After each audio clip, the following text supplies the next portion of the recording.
everybody, today I have a quick example of a confidence interval for a mean where sigma is known with Minitab.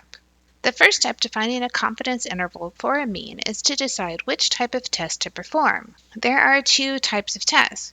The deciding factor is whether sigma is known or sigma is unknown. When sigma is known, you'll use a one-sample z-test, but when sigma is unknown, you'll use a one-sample t-test. Let's solve the following problem. You measure 48 randomly selected textbook weights and find they have a mean weight of 50 ounces.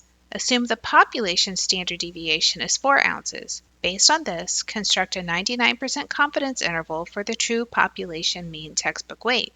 We're going to give our answer as a decimal to 2 decimal places. The first thing I want you to notice is the word population. Because we have the population standard deviation, this says sigma is known. Because sigma is known, that means we can use a one-sample z-test. In Minitab, we click Stat, Basic Statistics, One Sample Z.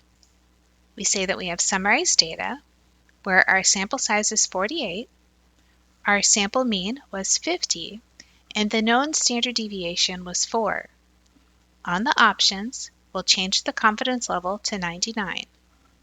We were given directions to use 2 decimal places, so our interval will be 48.51 to 51.49. The interpretation of the interval is that we are 99% confident that the true population mean lies within this interval of 48.51 to 51.49.